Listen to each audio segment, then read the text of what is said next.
building just came down? Over 500 major building collapses occur in the United States each year.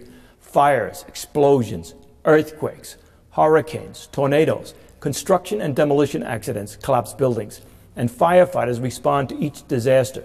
So the fire service must train to conduct search and rescue operations at collapse emergencies, and there must be a standard operating procedure to ensure firefighters' safety. This video will show you a collapse rescue plan of action you can use. It will tell you how to organize and control rescuers at a collapse scene, how to locate buried victims in a collapsed rubble pile, and most importantly, it will show you safe operating practices you can use to reduce risks and dangers at a collapse. There are 5 steps to a collapse rescue plan of action. Survey and safety size-up of the collapse site, rescue of surface victims, exploring voids, selected debris removal, and general debris removal. Naturally, the most important part of the plan is size-up. Firefighters first on the scene make a 360-degree safety survey around the collapsed structure, checking for victims, the extent of collapse damage, and, of course, for signs of fire. Then, an assessment of the remaining building is done. What's hanging?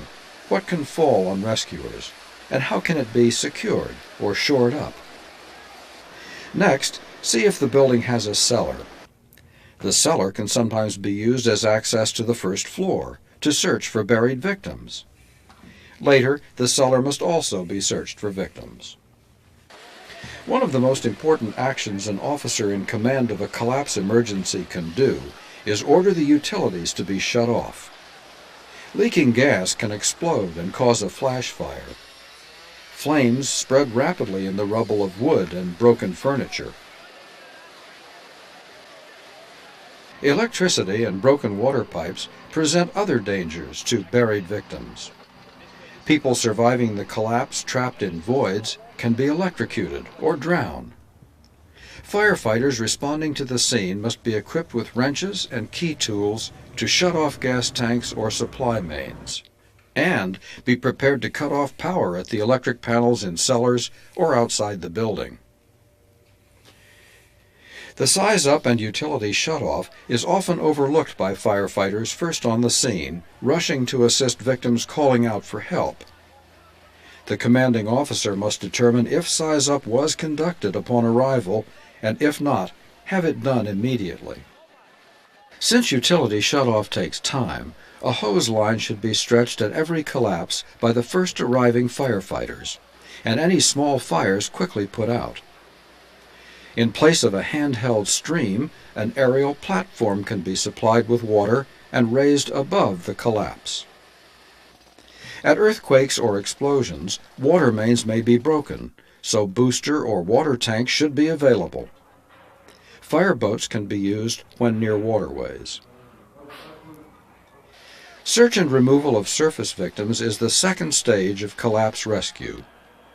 Injured people lying on top of the rubble pile and half-buried victims calling for help are removed first. Experience shows approximately half the people rescued from a collapse are found during this stage. Surface search and removal is the most productive stage of collapse rescue. Most collapsed buildings leave spaces and crevices in the rubble pile. Searching these voids created by large sections of broken floors and roofs is the third stage of a collapse rescue plan. People trapped in these shelters have a good chance of survival, and this is where you may find another 25% of the victims buried at a collapse. When searching void spaces, firefighters crawl into large shelters when stability or shoring permit.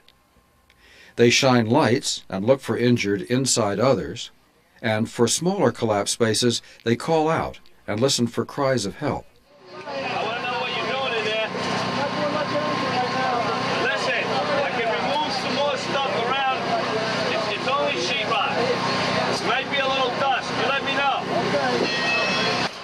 Selected debris removal, or digging to victims, is the fourth stage of collapse rescue.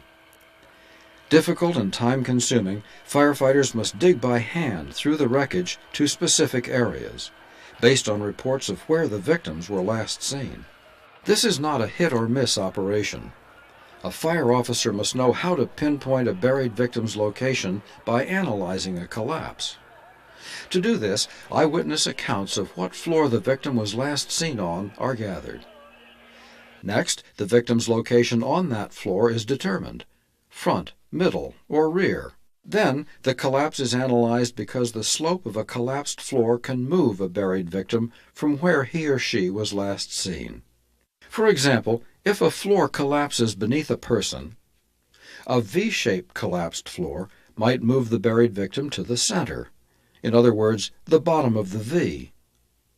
A lean-to collapse might move the victim to the lower portion of the lean-to. A tent-shaped collapse might move the victim away from the top of the tent, or the middle of the floor, straight down in the collapse pile. A pancake collapse might not move the victim horizontally at all, but drop him straight down in the collapse pile.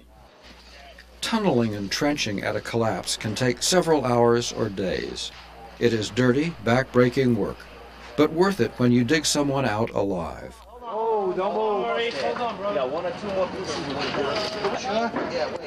Wait a second. When a buried victim is discovered alive in a collapse pile after hours of work, don't remove him unless danger from flames or secondary collapse require it. Instead, the person should be examined for injury, stabilized, given first aid, and then carefully removed by rescuers under supervision of medical personnel. A great rescue effort can be ruined if the victim transported bleeds to death or dies of shock. General debris removal, the last stage of a collapse plan of action, is carried out by heavy mechanical equipment. Cranes and bulldozers remove all the collapse rubble right down to the cellar. All known victims have been removed from the rubble before cranes are used for digging. But firefighters should stay on the scene and inspect all the debris before it is loaded on dump trucks. There is always a possibility of discovering a victim not known or not reported inside the building before it collapsed, such as a visitor, a messenger, or homeless person. The crane bucket should first drop the rubble in the street for examination by firefighters before loading. Each pile should be carefully inspected for bodies. Organization and control is one of the most difficult objectives to attain at a collapse rescue operation. But without it, search and rescue can become a mob scene, resulting in injury and death to rescuers as well as buried victims. The best way a commanding officer can organize and control a collapse scene is by establishing an incident command system. This command system will coordinate the efforts of all rescuers at the scene: firefighters, medical personnel, construction workers, and police. Here's how it works. First, an operations officer is put in command of search and rescue efforts. Next, a planning officer is designated to determine if the size-up was completed, and if not, conduct one. He must also supervise victim tracking. Which victims have been taken to hospitals? Which ones are being treated at the scene? Which ones have left the scene? This information is crucial when determining who is buried in the collapse and where they are buried. A logistics officer is then assigned a command function. The logistics officer must supervise the use of heavy equipment. Finally, a finance officer may be designated to record all costs of the rescue effort, such as shoring tools left in place at the collapse, cost of heavy equipment, and all mutual aid costs, which must be certified. Sectoring is another method used to organize and control a collapse rescue operation. Sector officers can be assigned to each of the 4 sides of the collapse. Sector officers may be used to increase safety of the rescue operation, or they may assist the operations officer in search and rescue, or they may be used to supervise one of the many agencies working at the collapse. Collapse search and rescue is a high-risk operation. Secondary collapse, explosions, flash fires, electrocution, asphyxiation, and drowning are some of the dangers. Any of these hazards can kill and injure rescuers. So far, in recent times, no firefighter has been killed during a collapse rescue operation. To continue this trend, here are safe operating practices you can use to reduce risks and dangers at a collapse. Wearing protective clothing during the size-up, surface search, and void search is important. At any time, the risk of secondary collapse, explosion, and flash fire are great. At night, the collapse scene should be lit with flood and spotlights to reduce injuries caused by falling or tripping. Firefighters, climbing on top of a collapsed rubble pile, cannot see the safest path. Lights can really help. Instead of walking on the uneven surface of a collapsed pile carrying off rubble, a human chain or pass-along method of rubble removal eliminates walking on rubble and reduces injuries caused by falling. Flames spread rapidly in collapse wreckage. It's too late to stretch a hose line after the flames start. Cellar searching is dangerous. Firefighters can be overcome by gas, electrocuted in a pool of water, or drown in a flooded subcellar. Before entering a cellar to search, utilities must be shut off and rescuers should be equipped with a mask, flashlight, radio, search rope. During selected debris removal, but before tunneling and trenching, the danger to firefighters begins to become greater than the chance of rescuing victims. Before this stage begins, all firefighters should be removed to safety and an analysis of the risks should be made.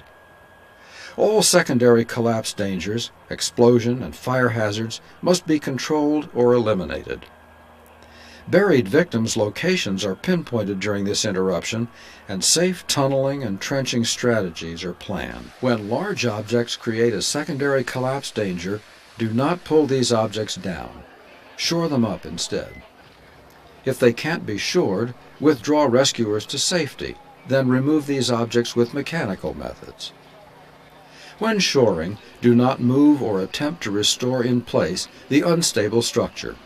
This could cause a collapse. Instead, place the shoring timber or jack in position, barely in contact with it. As rescue work continues, movement of the building will tighten the shoring. Do not remove shoring when leaving the scene. Shoring devices are left in place.